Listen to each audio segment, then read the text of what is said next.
Hey YouTube, it's Christian and I'm here today with Dion. If you haven't followed him yet, you need to. I'm going to link his channel right below. But Dion, you were just featured on Business Insider. I read that article. It's awesome. 16 units. How did you get to where you are today? A lot of mistakes. It took a lot of mistakes to get here. The hardest thing I think when it comes to starting investing is we don't realize how bad those first few years are going to be. It takes a lot of patience, and we talk to a lot of investors or people who've reached financial freedom, and we say, if you lost everything and you had to start over, what would you do? And the big difference is that investor knows that it will work. The new investor who's just starting, those first 5 years, you don't have that confidence. So it's hard to have the patience and the discipline to actually make a plan and then stick to it. Yeah. Now, when you started, what was your initial plan? What was the goal that you were headed towards? Well, I was tired of my sources of income being taken away due to things outside of my control. After Desert Storm, the Marine Corps downsized. In 2008, I was a police officer, and when there's a recession, cities aren't making a lot of money, so they kind of say, we don't need cops anymore. So I got laid off, and I was tired of every time I thought I had it made. Marine Corps gets a pension after 20 years. Law enforcement has a pension after 20 years. I looked around and I thought there has to be a better way to do this. And I have a brother who retired with 10 paid off rentals. So starting at the age of 50, That's awesome. He's been able to do whatever he wants. And I thought, I'm going to try that. And I epically failed for at least the first year. What did failing at that look like? Failing looked like not educating myself. I thought I'm going to try to invest in real estate and replace my income and make work optional. And to get into the Marine Corps, it was a 13-week boot camp, MOS training. To get into law enforcement, it was a 6-month academy. Training is ongoing. And I thought, well, I'm just going to start investing with no training or education whatsoever. No books, no podcasts. So in the first year, I made all the mistakes. I thought I'll rent to a friend because you can't trust a stranger. No lease, used a handshake. Rented to a single parent, so when rent started to be late, I was a single parent, I understood. And late became never. And when I went to the house to check it out, to make a face-to-face conversation to find out what was happening, I found out he had moved out and rented the house to someone else and was keeping the money. So I was so bad at it that I tried to quit. I tried to give the house away, but luckily, because of the housing crash, I was underwater.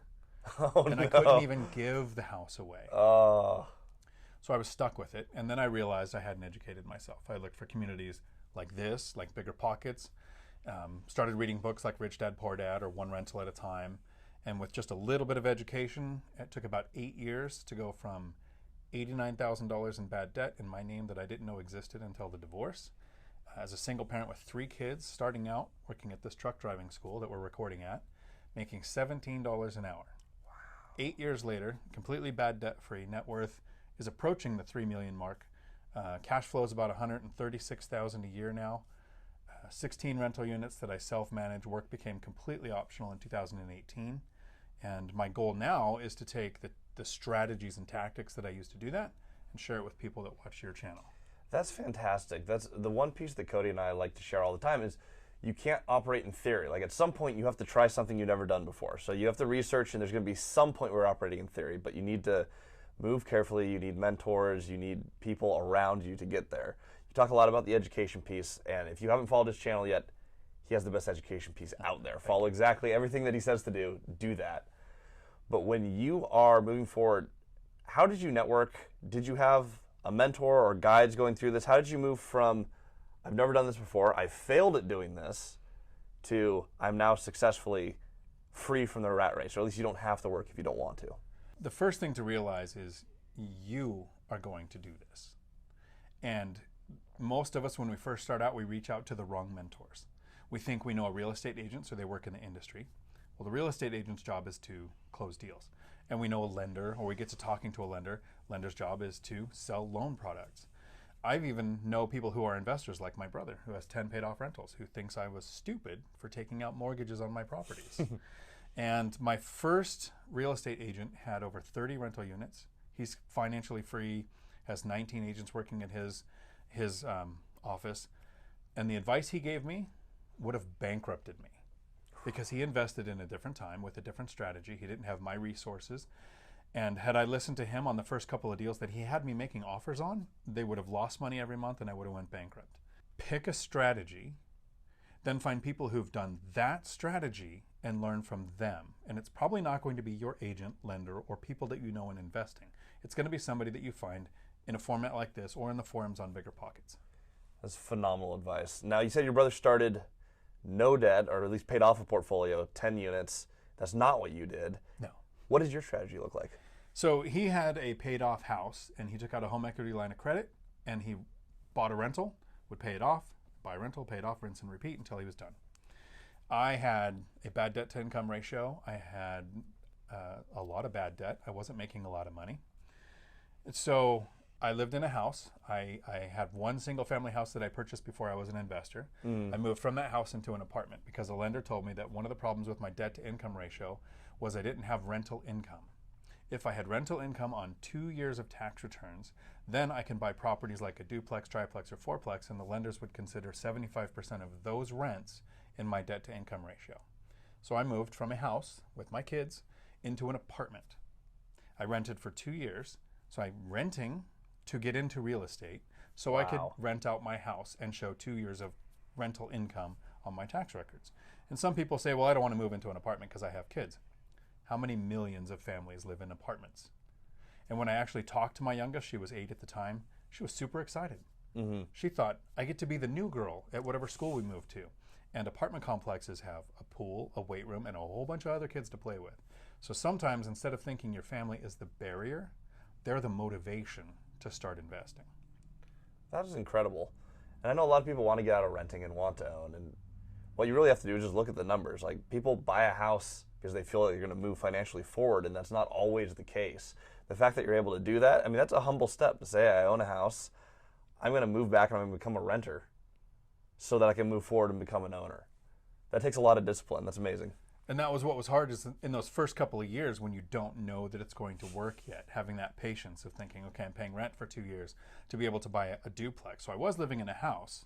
My first rental property that I purchased was a duplex, where I moved into one side, and we call it house hacking. You know, reducing or eliminating your largest expense, where a lot of people talk about the latte factor, where if you cut out $5 a day, you could save a couple $100 a month. I moved from that apartment into the duplex, and I started immediately saving $1,200 a month on my housing cost. That's phenomenal. Which, when you were making $17 an hour, is a lot of money to start saving. Now, if you follow our channel at all, you know, Cody's never had a job, ever. I mean, he technically worked as a gym coach for like a month. But Cody's never had a job.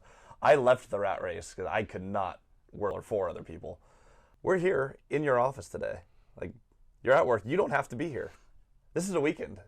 This is right now we're recording on Saturday afternoon. We're here at your job. Why are we here?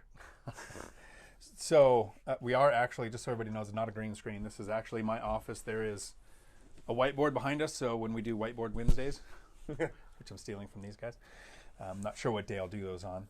It'll actually be here in my office where I still work. So I'm financially free, have been since 2018. I am not an entrepreneur. I'm an investor.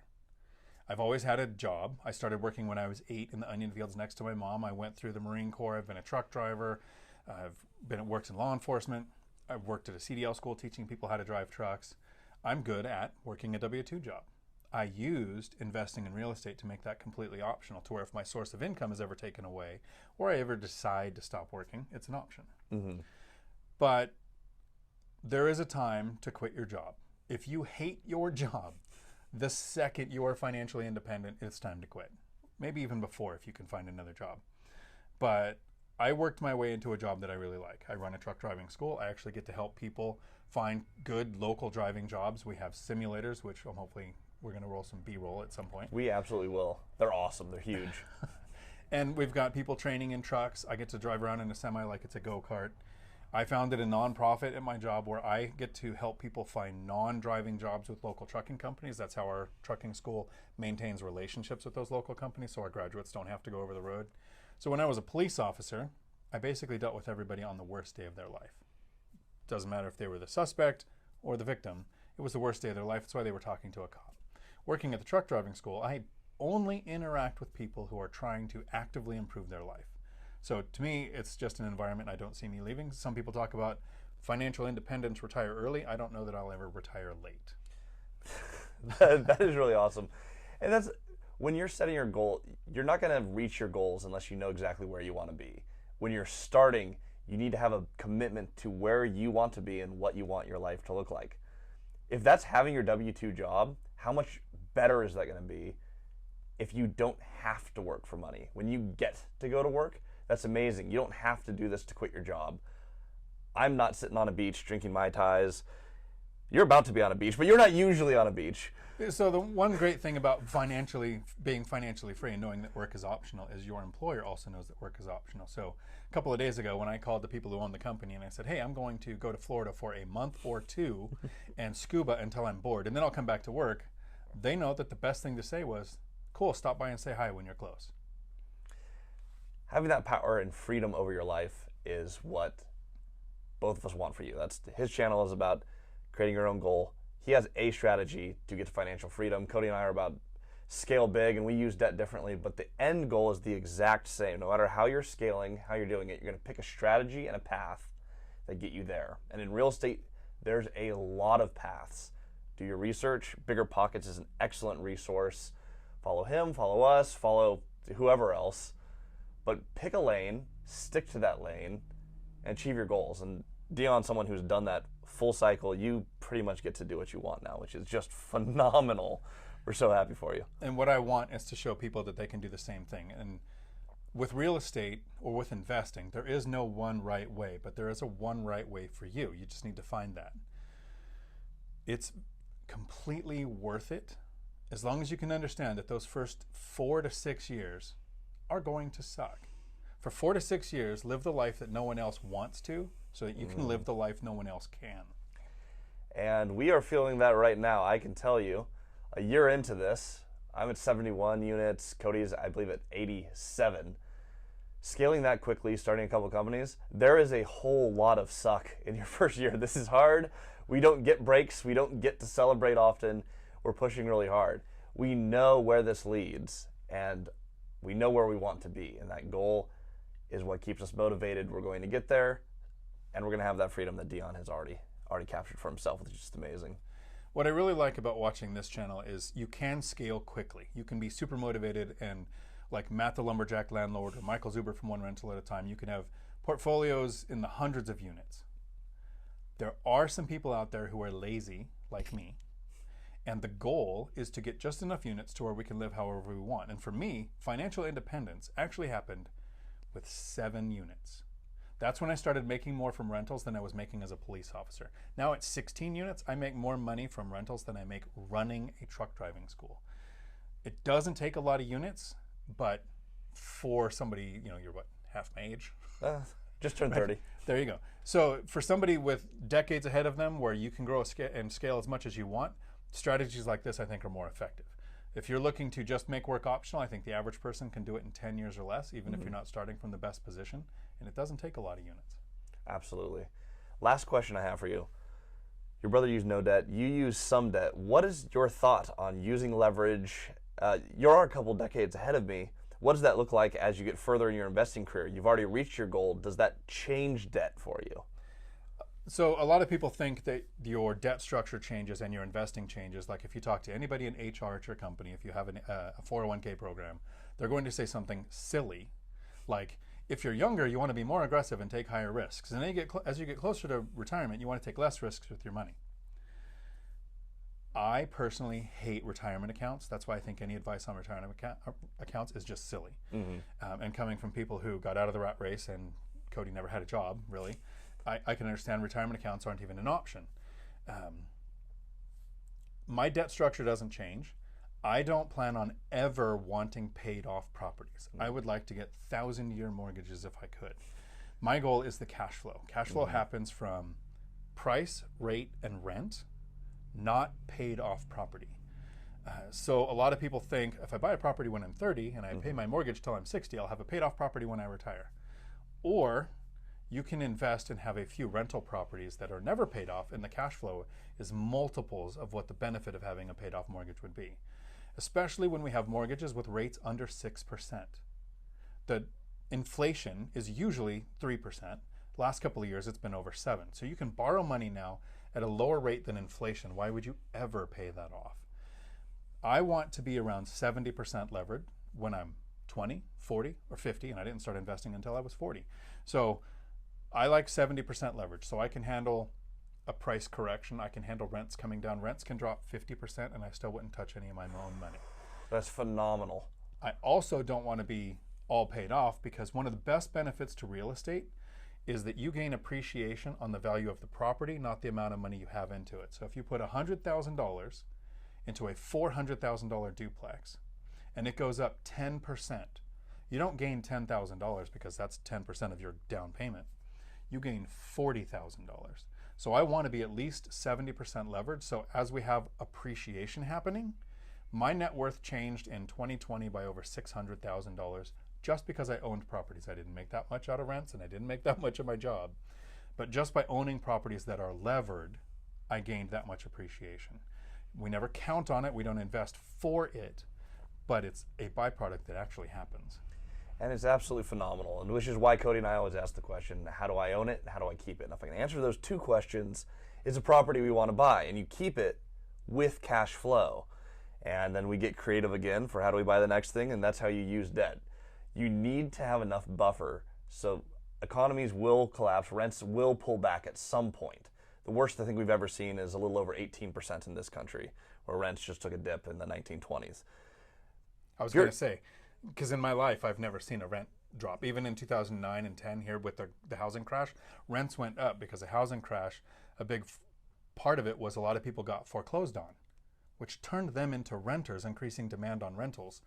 So yes, be ready for rents to draw back, but I'm half a century old and I have never seen it. And if you can get yourself in a position like Dion or us, we can have rents drop about 40% before we get in trouble. You can afford it to go 50%. It's never happened before. You are very unlikely to lose your property unless something that has never happened before in the history of this country does happen. So that's all. We share the same opinions on debt.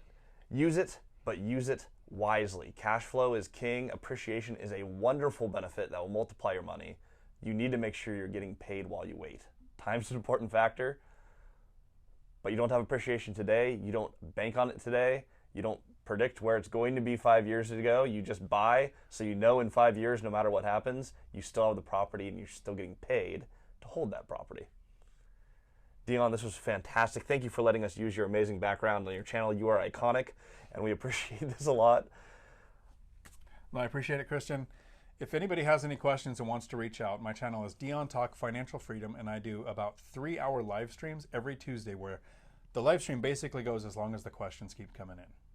And people ask awesome questions in there. Some questions that are less awesome than others, but for the most part, people ask great questions. It's a great place for you to get your questions answered by someone who's actually done it full cycle. Link to his channel is somewhere around here. I'm getting better at editing, so I'll throw that in there. Like, follow, subscribe. We'll see you guys soon.